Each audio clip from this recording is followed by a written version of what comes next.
Breaking the Silence, Mental Health Conversations, with your hosts, Kim Olver and Dr. Richard Doss. Together, we'll break the silence and challenge the stigma by speaking now. So, take a deep breath, get comfortable, and let's dive in. It's time to start the conversation. So if you have a devastating life event and you give it a number from 0 to 100 as how devastating it feels to you, then this theory would say that there's equal positivity. So if you give it an 83, there's 83 positivity to find with that. And I think that for me, when I work with people through grief, that's the work of grieving for me, is finding the positives that balance out the pain so you're not held hostage anymore by the loss. Pain's still there, but you've neutralized it with the benefits. So, for example, when my husband died, the first two things I could find were at least we would have a chance to say goodbye. He had leukemia, he was sick for several years, and I knew that the last words I spoke to him wouldn't be, "I hate you," or it wouldn't be, "Could you pick up some milk at the corner store on your way home?" You don't want that to be the last thing you say to someone that you love. And so that was positive. Certainly, I gave it like a 93 pain. That didn't bring it up maybe to an 88 pain, right? It maybe was a little bit less. So then the other thing I thought about was how my husband, prior to being sick, was a workaholic. And he spent a lot of time at work, so not much time with me or our two sons. When he found out that benzene was a contributing factor to the type of chemical or the type of leukemia that he had, and benzene is a chemical in car engines, and that's what he was a mechanic, he stopped working. He wasn't too sick to work, but he felt, why would I keep working with the chemicals that are killing me? So he stopped working, had a lot more time on his hands, and he spent that time with our children and with me. So he taught the kids how to work on cars, and he coached their little league and their soccer teams. He never played baseball or soccer, but he coached them. He taught them wrestling. He took us on a trip to Disney World. All of this happened in the 4 years that he was sick. And if he had lived to be 100 years old and was healthy that whole time, none of that would have happened because he was working all the time. So that was another benefit. But now that more time has passed, I've been able to find many other positives of that. Not that if you could click your heels together and turn back the time and get back what you lost, you wouldn't do that. Of course you would. But we don't get to choose those things. Those are the things that I said. There's this lack of acceptance of what's happened in your life. If it's happened, you might as well accept it, because denying it or railing against it is not going to change it, and it's only going to put you in a place where you have no power and control. So for me, it's about making meaning. What are the gifts we got from that? What did I learn about that? What opportunities do I have? For many years afterwards, I worked a lot with women who were going through grief over relationship loss. And that was really fulfilling work for me. It was very healing for me and for them. I also moved to Chicago. I'd still be living on a dirt road in Pennsylvania. I've written 5 books. I wouldn't have done any of that. I was the director of William Glasser International for 10 years. That would not have happened if I was still married to my husband. So there is glow. And that's the first thing to know when you're sitting in the dark or you're laying on the ground because life has knocked you down. Just knowing that there is something good that can come from this is enough to help you get back up. Just knowing that.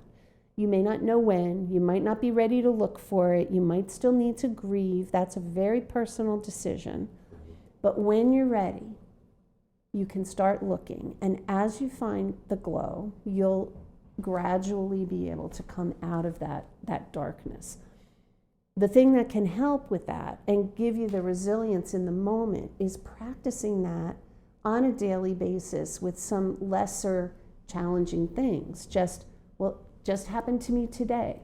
I'm supposed to, on Thursday, get on a plane and go to Naples with 3 of my high school girlfriends. We're having a getaway. We do it every couple of years, and I was really looking forward to it. Right. I got a phone call today from one of the girls who said there was flooding in Naples from the hurricane. Another one of my friends has no power at her house. She's in North Carolina. Wow. And so we're canceling. We're postponing till March or April. So I was disappointed for about 5 seconds. Okay. And then I said, okay, what's good about this? Wow. I regained 4 days of my life to be able to put into the work that I've been doing. I have always have things to do. I was trying to fit time in with a girlfriend to go to lunch, and I couldn't do it because this weekend was going to be away. Now I can do that. So there were a lot of things that I could say, this is okay. It's not the worst thing. Now, this was not a very dark thing for me. It was just a little disappointment. Yeah. But it's practicing that every day, whenever you're feeling disappointed, sad, angry about something, stop yourself and say, where's the glow in this? Because it's there. And it's just a matter of doing the work to find it. And sometimes you might need a person who's outside of the situation to help you see it. I remember I had a woman once who stood up in one of my talks and said, I just finished my student teaching, and I was student teaching for a teacher who I think must have hated kids. She was so mean. What could be good about that? And I said, well, I don't really know. But what kind of relationship did you build with those kids in that classroom? And she said, oh, I had great relationships with every one of those kids. And I said, I'm not surprised. Do you think you would have had those great relationships if they already had those relationships with their teacher? And she said, no, you're right. That might be part of the glow for her, is she was able to bring those kids really close into her life because they were hungry for that. They didn't have it with their teacher, so it was much easier for them to relate to her on a short-term basis. So it's just stepping back and being able to actively look for the positivity in the moment.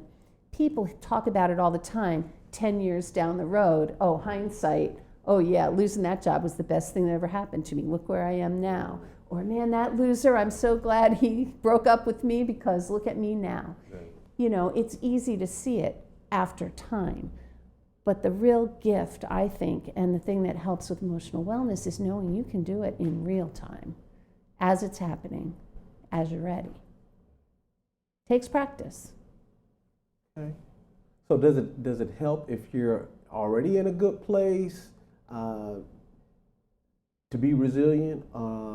If you're already in a bad place and more bad stuff starts happening, does that compound and make it more difficult for you to climb out? Yes. A lot of people that I meet, don't have passion, don't have joy, not excited about life, not looking forward to tomorrow, just going through the motions of putting in the work so they can get a paycheck. So does it help to be resilient and to display resiliency when you have outlets, when you have things that you're excited about, when you have things that you're looking forward to? Because I guess the thing in my mind is if I know what a good place looks like, it's kind of like breadcrumbs, maybe I can find my way back to the good place that I'm familiar with.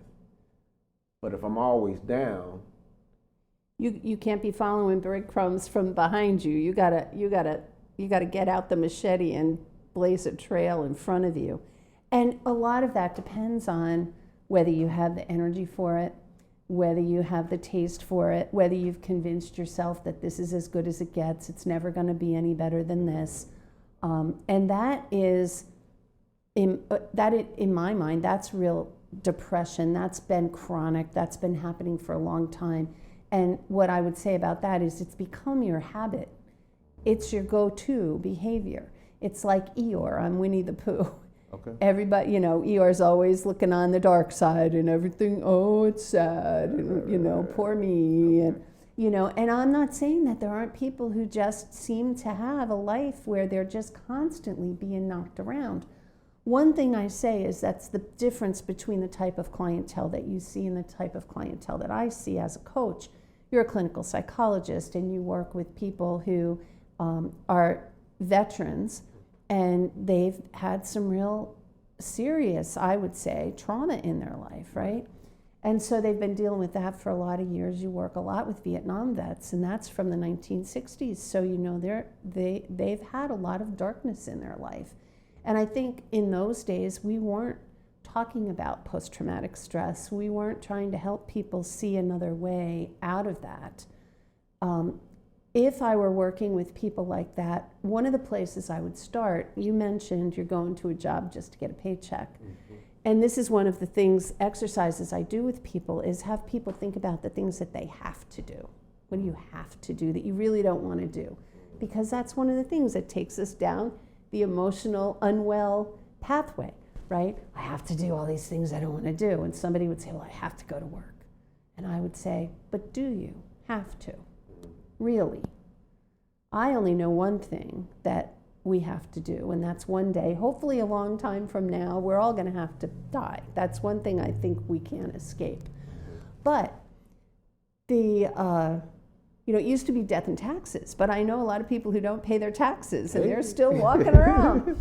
So if you're going to a job that you hate, there's two things that you could, well, there's really three things you could do. You could keep going through the motions and just doing what you're doing. You don't have to change anything. Just keep going. You're going to reach retirement age at some point. The other thing that you can do is you could look for another job that would suit you better. So that's the second thing you could do. And the third thing you can do is stay in the job, but ask yourself the question, why do I go to this job every day? I hate this job. Why am I going? And if the only answer you have is because I need a paycheck, then tell yourself, what is it you do with that paycheck? So why do I want to go to my job? Not why do I have to. You have to start saying to yourself, I want to go to my job because it gives me health insurance.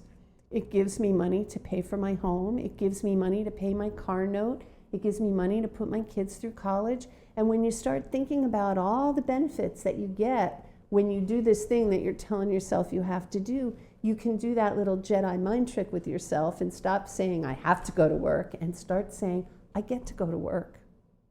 And if you can find another job that suits you better, then by all means, go for it. And you'll be in a much better position to get a different job when you elevate yourself out of that Eeyore position. Ooh, I have to go to work today. A lot of people spend a lot of time thinking about where they are and what their situation is. But I don't think a lot of people really spend a lot of time thinking about what they want it to be. Right?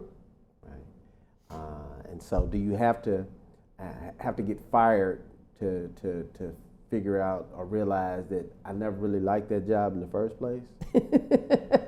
Sometimes people do realize they don't like things once they get away from them, and that is true. That does happen. I don't think that has to happen. I think asking ourselves the question, how do we want life to be, is an important question to ask. And I think the only reason we don't ask that question is because we've been disappointed so many times when life isn't the way we want it to be. So it's okay to create in your mind the life that you want and recognize it's not always going to be that way. But if you have a vision of how you want life to be, then you know every day you could take a step closer to that vision, even if you're getting knocked back. Maybe you get knocked back a pace today, so you go 2 paces tomorrow, or you get knocked back 2 paces, you go 3 the next day. So you keep your eye on the prize of where you want to go, and you just make 1 step every day towards that prize. Might be a baby step, it might be a giant leap, or something in between. But there are things that we can do, little things every day that help us move towards that vision. And if you don't have a vision, spend some time with yourself in the quiet, hopefully not dark space, maybe with some lights on, and really think about, how do you want your life to be different? And when you do that, think about the things that you have control over, not about the things that you need other people to do to make your life better, because we're not in control of other people. So if your first instinct is, well, my life would be better if my wife would come back to me. My life would be better if my boss didn't work here anymore. My life would be, we don't control those things. So what do we want? We want a job where our boss appreciates the work that we do. That might be the job you have today, or it might be that you need to look for a different job. But you need to open it up to I need a boss that appreciates me, not I want this boss to appreciate me, because then you're narrowing and you're focusing on what somebody else has to do for you to be happy. You're responsible for your happiness. So you want to look at what can you control. So you're saying don't live life as a victim? Oh, yes, sir. Okay. All the time. Yes, because we have more agency and more control than we know. We do. And I say that, I know, I come from a privileged position. I'm a white person. I was raised by two parents. I lived in the country. I mean, Who said you were white? I have had some privileges in my life, and I know that that's true. But it's not just for people who look like me. Every single person has the ability to come from where they are towards a place that's better for them. So resiliency is something that anybody can have? Yeah, it's just like, I'm not somebody who lifts weights, but anybody could have a good physique if they work on it. And you have to know what to do. You have to know how to exercise. You have to know whether you need strength or balance or cardio or flexibility. But we all, if we have a program, we can all have great physical health. And we can all have great mental health too, if we know what we need to do. And there are some things, I think, Richard, you talk to your clients about that you think that will help them build resilience. I talk to my clients about the principles of mental freedom, but what are the things that you talk to your clients about? Well, usually when people show up to see me as a clinical psychologist, something has gone wrong. Yeah. And when I talk about depression, I say, a lot of times people only see the darkness. People don't see their options. People don't see alternatives. It looks bleak sometimes. Mm-hmm. And so a lot of times and even as a psychologist, you don't want to sound like you have rose-colored glasses on and telling people just be happy. Yeah, that doesn't work. Yeah, so if I tell you to just be happy, does that fix everything? Or do we get down in the trenches and try to figure out how, as you said, take agency to figure out how do we make this better? What are the problems? What are the challenges? Is there anything that you could do? Is the way that you're responding to it healthy? Is the way that you're responding to it not healthy? Have you been paralyzed by the thing that just happened to you? Do you have the power to change tomorrow? And I think to some degree, actually, you do. You can't predict tomorrow, Mm-hmm. but you can decide if you wake up, whether or not you're going to continue to the left or whether or not you want to go to the right. Or if you're just going to stay in bed. Right. Just stay in bed. And sometimes that's what people do. So, how do I get to the point where I say, man, you know what, I'm in a bad place? No, sometimes, watch this. Sometimes people will go to church and that helps some people. But sometimes it's good to go to somebody who is a professional who can help you dig your way out of the darkness. Sometimes it's a good friend. Mm-hmm. Who do you turn to? What are you anchored in? What do you believe? What kind of resources do you have? Yeah. So What is your support system? Yeah, so you talked about, your privileges and your resources. What privileges and resources do other people have? So one of the things we talked about earlier is that a lot of times you don't know what you don't know. And so if I'm losing my housing, there might be a place that I can stay for the night. Mm-hmm. There might be a place that'll pay for my rent for a year. I don't even know what I don't know. And I think the same is true about relationships. We think that the relationship that we're in right now has to be the relationship that we're going to be in, to the end of time. Whereas it may just be a season that we're in that relationship. So when people come to me and, they have challenges, I like to break the challenge down into its smallest pieces, the smallest increments. Not, so people will come to me and say, Doc, I just want to be happy. And man, happy is just one of the most dangerous constructs you could, ever come up with. And so I'll ask the question, so what does happy look like to you? And so as they begin to articulate and kind of spell it out, now we can get to, all right, so happiness looks like you having a roof over your head. Okay, so let's figure out how we get you some housing. Happiness, looks like that you got enough money to put gas in your car. Okay, let's figure out how to get you enough money to put some gas in your car. And it's those pieces now that ultimately can make a whole. How do we make the life that we want to live? Now, if you just need food and a roof over your head, we'll call that ground zero, right? And so as we think about Maslow's hierarchy, take care of the stuff you need to take care of. But man, if you're spending all your time just taking care of basic needs, there may be something that you're missing. And so the question then becomes, man, after I've gotten to ground zero and I'm safe and I have a roof over my head and I have food in my stomach and gas in my car, then what?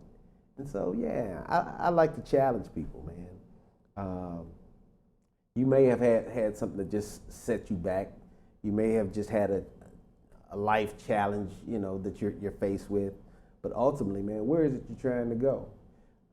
And if you can stay focused on that thing, I think you put yourself in a position where you can grow, where you can learn, where you can adjust and adapt to this thing called life.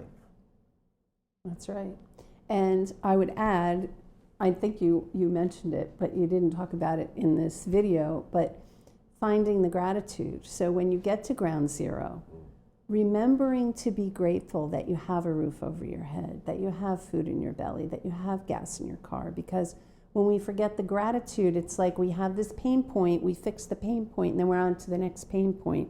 And we don't sit still long enough to feel that sense of accomplishment, that good feeling that can counterbalance some of the depression that you may have been experiencing, that recognition of, yeah, I did something here, and I'm in a better place than I was yesterday, and it feels so good.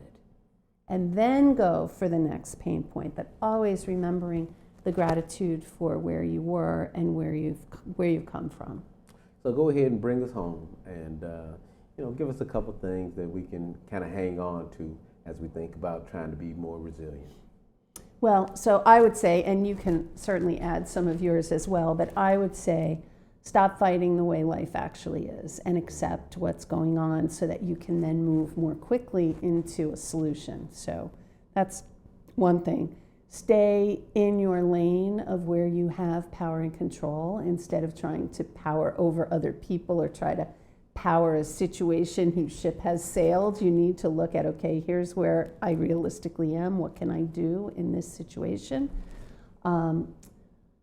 Also remember that in your pain, there is equal positivity when you're ready to find it.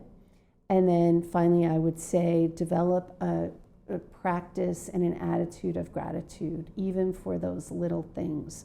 As you focus and look for the things to feel good about, it cancels out some of the things that you're feeling bad about. You just can't hold sadness with gratitude. Those two things are mutually exclusive. So the more time you can spend in gratitude, the less time you'll spend in anger, sadness, anxiety. So what else do you tell your folks? Well, I'll say that, as you fight mentally, it's also important to be in good shape physically. Mm-hmm. Right? So whether it's walking, running, doing some kind of exercise to put your body in a position where it's able to meet your daily challenges, I think that's important. I think it's important to have, like you said, just some mindfulness about the good things in life. That nothing is permanent. So good things aren't permanent, but that bad thing that you're going through, it isn't permanent either. So trying to figure out how can I learn from this experience? Mm-hmm. How can I grow from this experience? This experience is not the end of the world. So how do I recover? What does that look like? What kind of resources do I have? What kind of friends do I have? Who can I turn to? Do I isolate and withdraw from people? I know people who go into hiding and come out when things are better. Or do I reach out to people to say, man, I'm going through right now. Can you come spend some time with me? Can you try to uplift me? And then, when you've used and tried everything reach out to somebody who can help. And so sometimes professionals can be that, so a counselor, clergy, psychologist. There are people who are in the business of helping people who are in dark places. Inevitably, invariably, life is going to come, challenges are going to come, and we have to be ready. I think you started off with, you don't prepare for a fight the night before the fight. So it's a journey of building and growing that you do over a lifetime, right? And so get in the habit of trying to be positive, trying to be healthy. If you come from a dysfunctional family, trying to get a sense of what functional and healthy even looks like, right? Right. If you're in a dark place, hang around with people who know what light looks like, what positivity